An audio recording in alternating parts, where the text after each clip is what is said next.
ചെയ്യുന്ന ആ പാവപ്പെട്ട സ്ത്രീകൾ അവരായിരുന്നു കോവിഡ് കാലത്ത് എ റഹീമിനെ പോലുള്ള ഡിവൈഎഫ്ഐ നേതാക്കന്മാർ അടുക്കളയിൽ ഒളിച്ചിരുന്ന് ദോശ ചുട്ടിരുന്ന കാലത്ത് കേരളത്തിൻ്റെ കോവിഡ് പ്രതിരോധം തീർത്ത മനുഷ്യർ. അവർക്ക് അർഹമായ ചെയ്ത ജോലിക്കുള്ള കൂലി കൃത്യമായിട്ട് കിട്ടണമെന്നും അത് കുറച്ച് വർദ്ധിപ്പിക്കണമെന്ന് ആവശ്യപ്പെട്ടുകൊണ്ട് 12 ദിവസത്തിലധികമായിട്ട് സെക്രട്ടേറിയറ്റിന് പുറത്ത് സമരം ചെയ്യുമ്പോൾ യാതൊരു സമരവും ചെയ്യാത്ത PSC ചെയർമാനും ബോർഡ് മെമ്പർമാരും അടക്കമുള്ള ആളുകൾക്ക് 1.5 ലക്ഷത്തിലധികം പ്രതിമാസം വർദ്ധിപ്പിച്ച് വേതനം നൽകുന്നു. KV തോമസിനെ പോലുള്ള ആളുകൾ ഡൽഹിയിൽ പോയി സെക്രട്ടറിയിരിക്കുന്നതിന് പോലും 13.5 ലക്ഷം യാത്രാ ഭത്ത കൊടുക്കുന്നു. ഇന്നലെ ആരോഗ്യവകുപ്പ് മന്ത്രി പറഞ്ഞത് ഈ പറഞ്ഞ ആശാ വർക്കർമാർ ആരോഗ്യവകുപ്പ് മന്ത്രിയോടൊപ്പം ഡൽഹിയിൽ പോയി സമരം ചെയ്യണമെന്നാണ്. ഞാൻ പറയുന്നത് നിങ്ങൾ ആരും സമരം ചെയ്യാൻ പോകണ്ട. കാരണം KV തോമസിനെ പോലെ സമ്പത്തിനെ പോലുള്ള ആളുകളെ ഡൽഹിക്ക് വിട്ടത് ഈ സർക്കാരിൻ്റെ പ്രതിനിധിയായിട്ടാണ്. അവന്മാർ ചെയ്യേണ്ട ജോലി കൃത്യമായിട്ട് ചെയ്യാത്തത് കൊണ്ടാണ് കേന്ദ്ര സർക്കാരിൽ നിന്ന് ആനുകൂല്യങ്ങൾ കിട്ടാത്തത്. അത് അവർ ചെയ്യട്ടെ. അതിനാണ് അവർക്ക് ശമ്പളവും യാത്രാ ഭത്തയും വർദ്ധിപ്പിച്ചു കൊടുക്കുന്നത്. നിങ്ങൾ ചെയ്ത ജോലിക്കുള്ള കൂലി നിങ്ങൾ കൃത്യമായിട്ട് ചോദിച്ച് മേടിക്കണം, അല്ലെങ്കിൽ നിരന്തര സമരം ചെയ്യണം.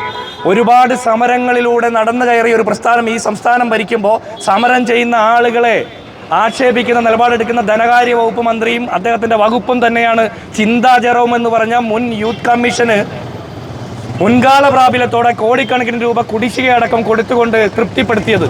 സാധാരണ മനുഷ്യരെ കാണാത്ത ഈ സർക്കാരിൻ്റെ പ്രയോറിറ്റി തിരിച്ചറിഞ്ഞുകൊണ്ട് ഇനി അങ്ങോട്ട് വരുന്ന ഓരോ ദിവസവും കേരളത്തിലെ സാധാരണക്കാരുടെ സമരസജ്ജമായിട്ടുള്ള മുന്നണി പോരാളികളായിട്ട് നിങ്ങളും നിൽക്കണം. കാരണം ആശുപത്രികളിൽ വേണ്ടത്ര നഴ്സുമാരില്ല, മറ്റ് ആരോഗ്യ പ്രവർത്തനവുമായി ബന്ധപ്പെട്ട സ്റ്റാഫുകളില്ലാത്ത കുറവ് നികത്തുന്ന ആളുകളാണ് നിങ്ങൾ. എൻ്റെ 2 കുട്ടികളുണ്ടായിരുന്ന സമയത്ത് ആ 2 കുട്ടികളുടെ കാര്യത്തിന് ഞങ്ങളെക്കാൾ കൂടുതൽ ആശുപത്രിയുമായി ബന്ധപ്പെട്ട കാര്യങ്ങൾ പറഞ്ഞു തന്ന ശ്രീജ എൻ്റെ വാർഡിൽ ആശാ വർക്കറാണ്. കോവിഡ് കാലത്ത് ഞങ്ങളെപ്പോലുള്ള ആളുകളൊക്കെ സാധാരണക്കാർക്ക് കിറ്റും പച്ചക്കറി കിറ്റും ഒക്കെ കൊടുക്കുന്ന സമയത്ത് ഞങ്ങളെക്കാൾ അധികം ആ വാർഡിൽ കയറി നടന്ന ആശാ വർക്കറുടെ നമ്പർ ഇപ്പോഴും എൻ്റെ ഫോണിലുണ്ട്. നമ്മൾ ഓരോ കാര്യം വരുമ്പോൾ ആശുപത്രിയുമായി ബന്ധപ്പെട്ട കാര്യങ്ങൾക്ക് അവരെയാണ് കോൺടാക്ട് ചെയ്യുന്നത്.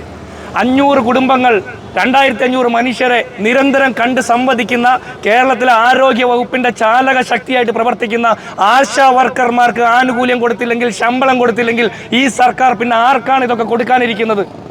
മന്ത്രിമാരും സർക്കാരും പിൻവാതിൽ നിയമനം നടത്തുന്ന മാർക്സിസ്റ്റുകാർക്ക് ഇതുപോലെ വാരിക്കോരി കൊടുക്കുമ്പോൾ KV തോമസിനെ പോലുള്ള ആളുകൾ ജീവിതകാലം മുഴുവൻ പാർട്ടിയുടെയും സർക്കാരിൻ്റെയും തണലിൽ കിട്ടുന്നതൊക്കെ വാങ്ങി ആസ്വദിച്ച് ജീവിച്ചതിന് ശേഷം അവസാന കാലത്ത് കൂറുമാറിയെത്തുമ്പോൾ അതിനുള്ള പ്രത്യുപകാരമായിട്ട് 11.5 ലക്ഷമായിട്ട് അവരുടെ യാത്രാഭത്ത വർദ്ധിപ്പിച്ചു കൊടുക്കുമ്പോൾ ഈ ആശാ വർക്കർമാർക്ക് ഒരു പലിശരഹിത സ്കൂട്ടർ കൊടുക്കാനുള്ള താല്പര്യം ഈ സർക്കാർ കാണിക്കുന്നില്ല. PSC മെമ്പർമാർക്ക് 3.5 ലക്ഷം രൂപ ശമ്പളം പറ്റുന്ന ആളുകൾക്ക് പലിശരഹിത വാഹന വായ്പ കൊടുക്കുന്ന സർക്കാർ ആശാ വർക്കർമാർക്ക് ഒരു പലിശരഹിത സ്കൂട്ടർ കൊടുക്കാനുള്ള താല്പര്യം പ്രകടിപ്പിക്കുന്നില്ല എന്ന് പറഞ്ഞാൽ സാധാരണക്കാർക്ക് പെൻഷൻ കൊടുക്കാൻ പറ്റാത്ത, KSRTCയിലെ ജീവനക്കാർക്ക് ശമ്പളം കൊടുക്കാൻ പറ്റാത്ത, പാവപ്പെട്ട സാധാരണ മനുഷ്യരുടെ പ്രതിനിധികളായിട്ട് താഴെ തട്ടിൽ പണിയെടുക്കുന്ന ഒരാൾക്കും കൂലി കൃത്യമായിട്ട് കൊടുക്കാൻ ചൂണ്ടിക്കാണിച്ചുകൊണ്ട് വരുന്ന പഞ്ചായത്ത്, മുനിസിപ്പൽ കോർപ്പറേഷൻ തെരഞ്ഞെടുപ്പിലും ഇനി അങ്ങോട്ട് നടക്കുന്ന നിയമസഭാ തെരഞ്ഞെടുപ്പിലും നിരന്തര സമരത്തിൻ്റെ തീച്ചൂളയിലേക്ക് നമ്മൾ എടുത്തു ചാടേണ്ട കാലമാണ് ഇനിയിരിക്കുന്നത്. ഒരു കാര്യം കൂടി പറയാം. ഇന്ത്യയിൽ ഏറ്റവും കൂടുതൽ സാലറി കൊടുക്കുന്നത് സിക്കിമിലാണ്, വേതനം കൊടുക്കുന്നത് സിക്കിമിലാണ്. അതുപോലെ കർണാടക 10,000 വർദ്ധിപ്പിക്കുന്നു ആശാ വർക്കർമാരുടെ വേതനം, 9,000 തെലങ്കാന വർദ്ധിപ്പിക്കുന്നു. അപ്പോൾ ഇന്ത്യയിലധികം പെൻഷൻ കൊടുക്കുന്നു എന്നുള്ള കള്ളം പോലെ തന്നെ ഇന്ത്യയിലധികം വേതനം ആശാ വർക്കർമാർക്ക് കേരളത്തിൽ കൊടുക്കുന്നു എന്നുള്ളതും മറ്റൊരു കള്ളമാണ്. ഈ കള്ളങ്ങളൊക്കെ നിരന്തരം പൊളിച്ചെഴുതിക്കൊണ്ട് നിങ്ങളുടെ സമരം ഇനിയും തുടരണം. നിങ്ങൾ ആവശ്യപ്പെട്ട മുഴുവൻ കാര്യങ്ങളും നടത്തുന്നതിനോടൊപ്പം ഒരൊറ്റ കാര്യം കോൺഗ്രസിൻ്റെ DCCയുടെ പ്രതിനിധി എന്നുള്ള നിലയ്ക്ക് ഞാൻ പറയുകയാണ്.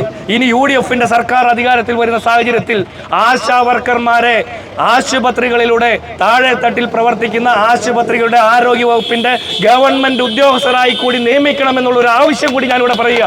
കാരണം 10,26,000 ആശാ വർക്കർമാർ ഉൾപ്പെടെയുള്ള ആളുകളാണ് കേരളത്തിന്റെ സർക്കാർ സംവിധാനത്തിന്റെ ചാലക ശക്തിയായിട്ട് പ്രവർത്തിക്കുന്നത്.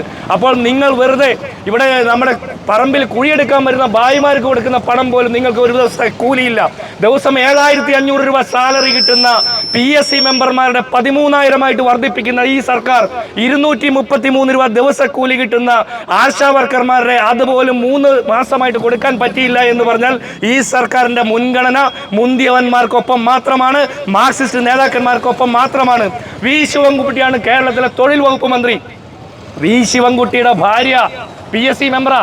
V ശിവൻകുട്ടിയും ഭാര്യയും കൂടി ഒരു മാസം വീട്ടിലേക്ക് കൊണ്ടുവന്ന 6 ലക്ഷത്തിലധികം രൂപ ശമ്പളമാണ്. ഇവർക്ക് ഷുഗറിനും പ്രഷറിനും ഗുളിക കഴിക്കാനല്ലാതെ പിന്നെ എന്ത് തേങ്ങാക്കൊലയ്ക്കാണ് ഈ പൈസ?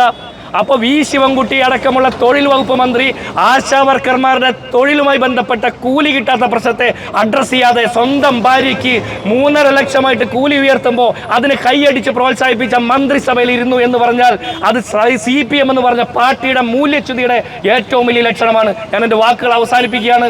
ഇനിയും വൈകിയാൽ ഇന്നത്തെ കൂലി നഷ്ടപ്പെടുന്ന പാവപ്പെട്ടവരോടൊപ്പമാണ് ഞാൻ സംസാരിക്കുന്നുള്ള തിരിച്ചറിവിൽ നിങ്ങളുടെ സമരത്തിന് ഏതറ്റം വരെ പോകാനും കേരളത്തിലെ ഇന്ത്യൻ നാഷണൽ കോൺഗ്രസും UDF-ഉം നിങ്ങളോടൊപ്പം ഉണ്ടാകുമെന്ന് മാത്രം പറഞ്ഞുകൊണ്ട് ഈ സമരം ഔപചാരികമായി ഞാൻ ഉദ്ഘാടനം ചെയ്യുന്നു. നന്ദി, നമസ്കാരം, ജയ് ഹിന്ദ്.